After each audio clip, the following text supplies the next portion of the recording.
Itu dari apa sih?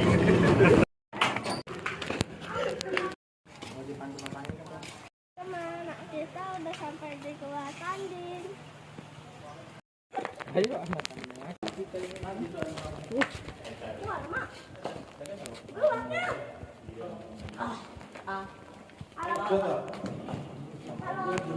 Apa lu juga masuknya kayak gini? Ya.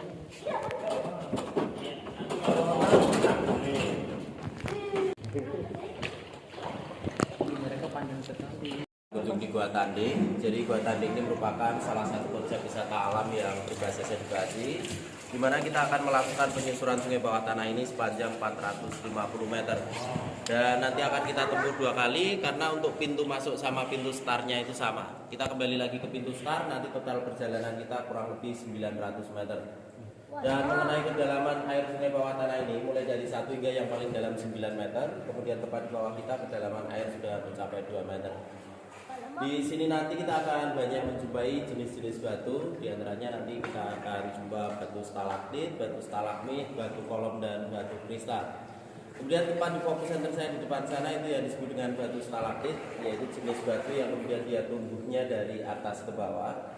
Sementara kita perhatikan dari bentuknya yang bulat-bulat ini menandakan bahwa pertumbuhan batu ini terhambat. Dan untuk pertumbuhan batu yang terhambat ini setiap 1 mm dia membutuhkan waktu 9 tahun. Setiap ujung batu yang masih mengeluarkan air menandakan bahwa batu ini masih aktif, dan artinya aktif itu berarti batu ini masih tetap bisa membesar dan memanjang lagi ke bawah. Namun dia sangat sensitif sekali ya, artinya setiap batu yang masih mengeluarkan air di sini wisatawan selalu kita himbau untuk tidak memegang di ujung batunya. Jadi zat garam yang terkandung pada tangan manusia itu akan membuat pori-pori batu itu tertutup. Kalau pori-porinya tertutup, air itu nggak bisa keluar dari pori-pori batu, maka batu itu berhenti untuk tumbuh. Kita lanjut mengenai sejarah di mana gua ini ditemukan. Yang sebenarnya Gua Tanding ini ditemukan tanpa sengaja karena orang menggali sumur. Jadi sumur itu digali pada tahun 1997 yang lalu, dan itu digalinya masih secara manual. Sampai kemudian di kedalaman 16 meter, alat yang digunakan berupa linggis itu lepas dari genggamannya jatuh ke bawah. Ternyata orang itu tidak menemukan mata air, justru menemukan rongga gua yang di bawahnya mengalir aliran sungai bawah tanah. Kemudian nama Gua Tanding itu sendiri diambil dari nama penemu sekaligus pemilik sumur tersebut, namanya Harto Tanding. Maka gua ini dinamakan dengan Gua Tanding. Dan gua ini mulai dieksplor digunakan menjadi tempat wisata itu belum lama, baru sekitar kurang lebihnya 8 tahun yang lalu, tepatnya di tahun 2016. Lihat di depan kita di tempat fokus center saya, di situ ada sebuah batu yang kemudian muncul dari permukaan air. Ini batu yang pertama, sekaligus batu ini merupakan proses pembentukan rongga goa. Di mana batu yang ada di bawah kita ini, maka jutaan tahun yang lalu sebenarnya batu ini menempel tepat di dinding di atasnya sini. Terjadilah aktivitas geologi mengakibatkan batu yang ada di atas itu crack, akhirnya batu itu runtuh ke bawah. Dan ini yang disebut dengan proses pembentukan rongga goa yang pertama. Di Gua Tanding ini pernah mengalami 2 kali proses pembentukan rongga goa. Proses selanjutnya lihat di atas kita atapnya berlubang-lubang kayak sumur terbalik. Nah sampai di sini kira-kira ada yang tahu nggak kenapa ada lubang-lubang di atap gua? Jadi tempat kita berada ini bernama Kabupaten Gunung Kidul, Yogyakarta. Di mana Kabupaten Gunung Kidul tempat kita berada ini jauh sebelum ada manusia tinggal di Gunung Kidul, tempat kita berada ini merupakan dasar lautan. Tempat kita ini dulunya lautan. Dan gua ini sudah terbentuk ketika tempat kita berada masih di dasar laut. Sehingga lubang-lubang di atap gua seperti di atas kita ini, dia terkikis karena pusaran-pusaran air ketika masih di dasar laut. Sehingga pusaran air yang mengikis atap gua di atas kita ini membuat atap guanya semakin terangkat naik ke atas. Dan itu yang disebut dengan proses pembentukan rongga gua yang pertama.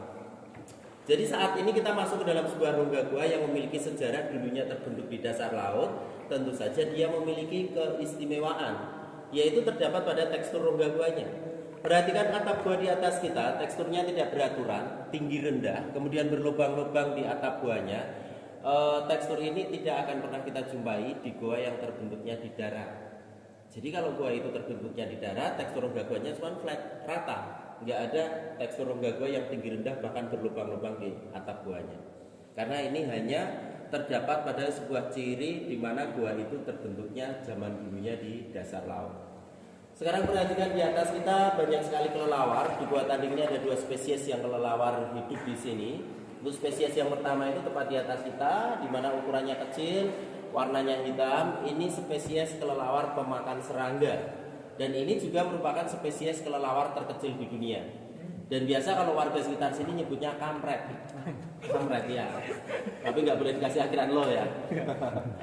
Dan kemudian untuk yang keduanya, dia memiliki ukuran tubuh yang lebih besar, warnanya agak kecoklatan. Dia adalah kelelawar pemakan buah dan biasa disebut dengan codot.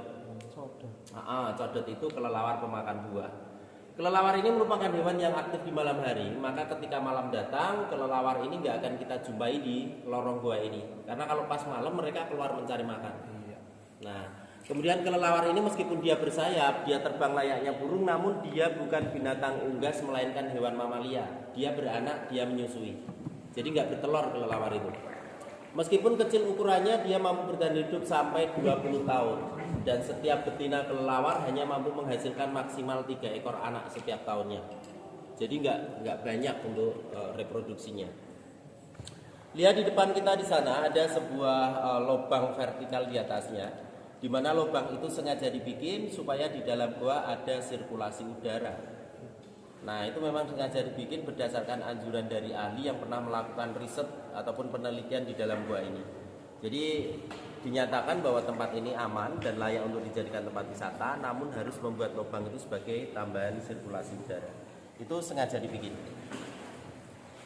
Dan di sini dilakukan pemetakan terlebih dahulu sebelum membuat lubang tersebut. Jadi lubang itu memang semakin dia besar, semakin dia bagus untuk sirkulasi udara. Maka kalau kemudian di daerah kita ini mendatangkan matabor yang sebesar itu tidak ada, sehingga harus dibikin secara manual dan dipetakan dulu, dicari atap buahnya yang paling tipis. Maka atap buah yang paling tipis itu tepat di lubang ini 10 meter. Ini yang paling tipis. Ya, yang paling tipis 10 meter.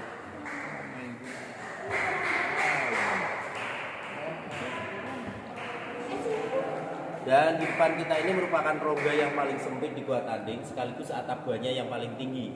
Jarak mulai dari permukaan air sampai atas sana 11 meter. Dan di rongga yang paling sempit ini juga di sini masih tetap bisa bersisian 2 perahu ya. Artinya meskipun tempatnya sempit masih bisa bersisian 2 perahu. Jadi tergolong rongga gua ini besar.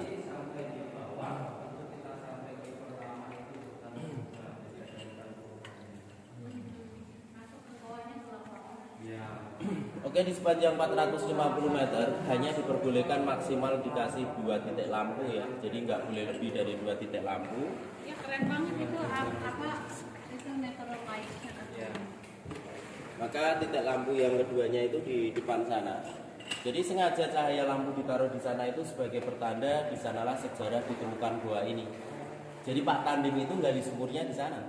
Dan dulu akses satu-satunya masuk ke rongga gua ini ya cuman lubang sumur Pak Tanding. Jadi pintu masuk yang tadi kita lewatin sengaja dibikin supaya akses keluar masuknya wisatawan itu lebih mudah. Itu bikinan kalau pintu masuknya. Namun keseluruhan rongga gua ini semuanya terbentuk secara alami udah jutaan tahun yang lalu. Artinya rongga gua ini nggak ada yang kemudian sempit dibikin lebar, atap yang rendah dibikin tinggi, nggak ada. Memang sudah terbentuk dari dulunya seperti ini.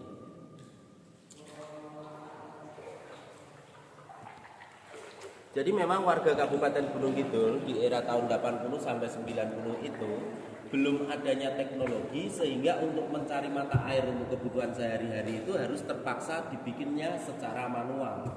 Jadi menggunakan alat-alat tradisional seperti halnya palu, pahat, linggis dan sebagainya. Dan waktu menggali di kedalaman 16 meter itu nggak dapat mata air, malah justru linggis yang dipakai buat gali itu lepas dari genggamannya jatuh ke bawah. Jadi orang tersebut menemukan rongga gua ini. Dan Pak Tanding itu masih ada, umurnya sekitar kurang lebih 85 tahun. Umur Pak Tanding. Ya sekarang. Oke, di sini ada tempat yang dangkal, maka saya akan bantu foto dengan mengambil background fotonya di depan sana itu 2 batu stalaktit yang paling besar. Dan di sini akan saya turun dari perahu karet. Kita bantu sidat sama ikan melem. Wah, sidat ada. Sidat ada, sidat memang hidupnya di aliran-aliran sungai bawah tanah. Ya. Di sini dia menemukan gua. Sebentar ya. 97 yang lalu. Oh 97 pas lahir aku. 97 ya. Ditutup Pak sekarang. Oh, anak kuliah keluar. Meternya. Oh masih ada lubang. Masih ada, lubangnya masih ada. Sampai ke atas itu 16 meter. Dan ini dua batu stalaktit yang terbesar di Gua Tanding ini besar sekali. Batu ini batu yang terbesar, bahkan batu ini batu yang tertua. Batu ini menjadi ikonnya Gua Tanding. Dua bentuk batu stalaktit itu memiliki bentuk yang seperti sayap. Sering kemudian disebutnya dengan angel wing. Dan batu ini yang terbesar sekaligus batu yang tertua. Batu ini merupakan jenis batu stalaktit yang pertumbuhannya sempurna, bentuknya panjang, ujungnya runcing. Maka untuk pertumbuhan batu yang sempurna itu setiap 1 mm membutuhkan waktu 3 tahun. Sedangkan panjang batu ini sudah mencapai 5 meter, berarti umur batu ini sudah mencapai kurang lebih 15.000 tahun. Dan itu masih aktif, perhatikan aja setiap ujung batunya ada airnya. Berarti batu itu masih tetap bisa membesar dan memanjang lagi ke bawah. Tepat di bawah kita kedalaman air di sini sudah mencapai 6 meter. Dan kita masih lanjut perjalanan kita menuju 100 meter ke depan. Nah, jadi kita belok ya, tadi kita lewat sana.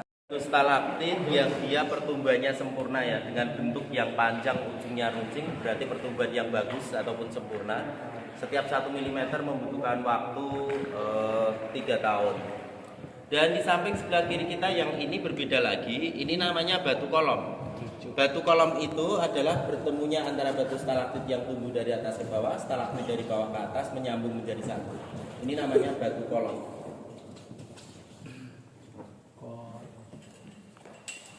Oke,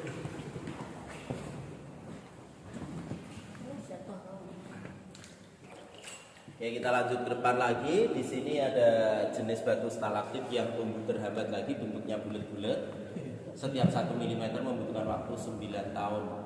Panjang batu ini sudah mencapai 1 meter, berarti ada 1000 mili ya, kalikan 9, umur batu ini kurang lebih sudah mencapai 9.000 tahun. Di atas sana itu berbeda dengan batu stalaktit yang lain karena dia cenderung berwarna putih. Maka warna putih itu dihasilkan dari berlebihnya akan kandungan zat kalsit. Jadi kalsium karbonat dan mineral karbonatnya banyak.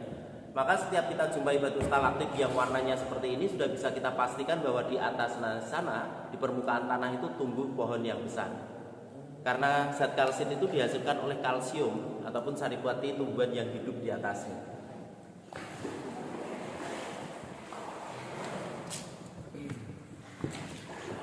Dan di sini akan saya tunjukkan salah satu bukti bahwa tempat kita ini dulunya terbentuk di dasar laut. Memang Gunung Kidul itu dulunya lautan. Coba perhatikan di sini nih, tempat goa center saja. Nah, ini batu menancap ke dinding goa. Ini yang disebut dengan batu sedimen. Batu sedimen adalah batu yang terbentuk oleh fosil-fosil biota laut.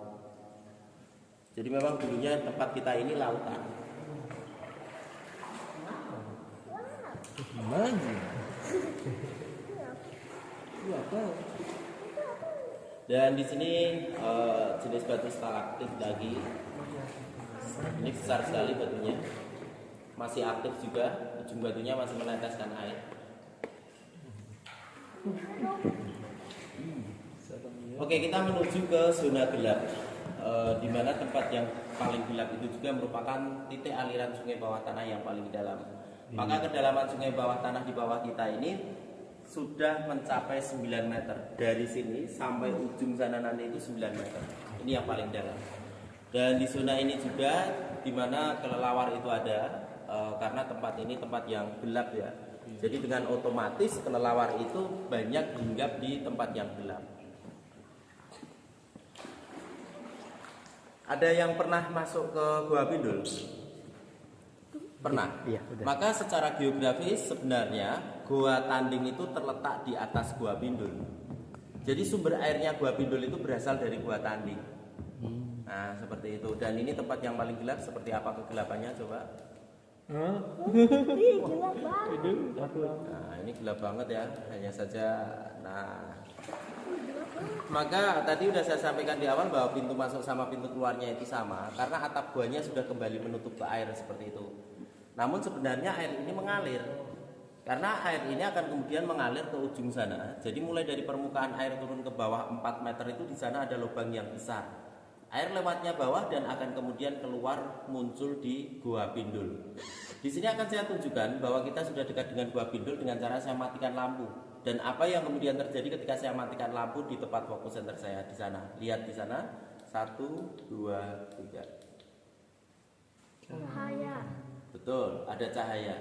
Di mana cahaya itu ada karena ada refleksi sinar matahari yang menembus dari Gua Pindul.